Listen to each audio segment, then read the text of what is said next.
the three children that we have. I was there, like we had home births, and I was present. I was there, and to me it was just like, it was so amazing. It was such a miracle.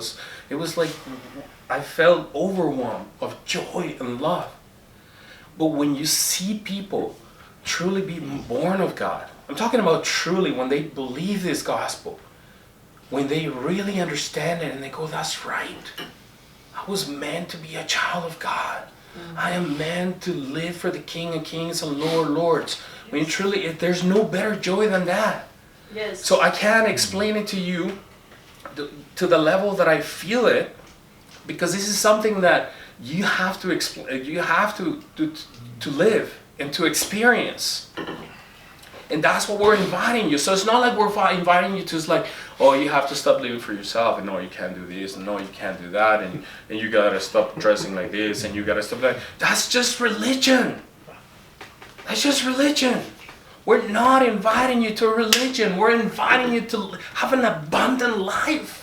Yes. An abundant life. Yes, we are. That's what the Lord brought us out of darkness and transferred us into His kingdom, into the kingdom of His Son, which is Himself, God the Father, coming to this earth to die for us. Yes. See how powerful this message is when you understand it and you believe it. Amen? So let's continue seeing. Once we saw that in Colossians, we understand that the purpose of the Son dying for us, of the priesthood that He fulfilled, now wants to manifest the King of Kings and Lord of Lords. That's how He's going to return as the Father. That's what His thigh is going to say, the King of Kings and Lord of Lords. That's what's going to be written on His leg. There's no name above His name. It's not like, oh, there's the name of Jesus, and above Jesus is the name of the Father. No. There's no other name above His name. Yes. There's the highest name. There's no other throne above Him. Even though He's on the right side of the Father, it doesn't mean that He's not the Father. He's just not sitting on His throne yet, where He is when He returns, and He's the King of Kings and Lord of Lords. Yes. He is the Father. He is the Creator. He is the Almighty. And He's coming back. And we got to understand that that's the purpose of Him coming as the Son, so that we may understand that He is the Father. That Jesus is the Father. That He manifests the Father. Let's see it with the Bible. John 14:6-11. John 14:6-11.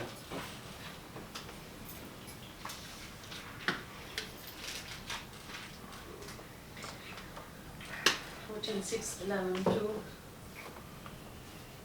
6:11.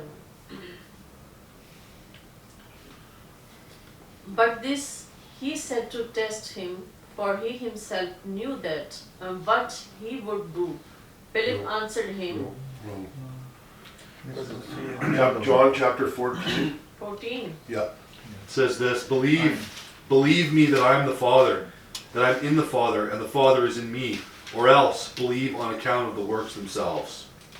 That's the one, right? John 14 verse 6 to 11. Yes. Okay, that's the end of it.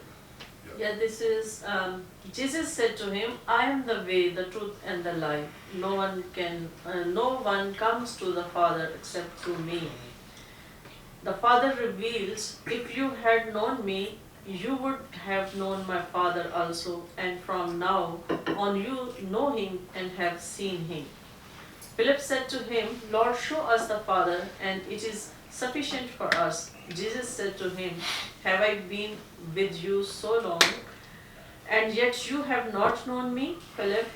He who has seen me has seen the Father. So how can you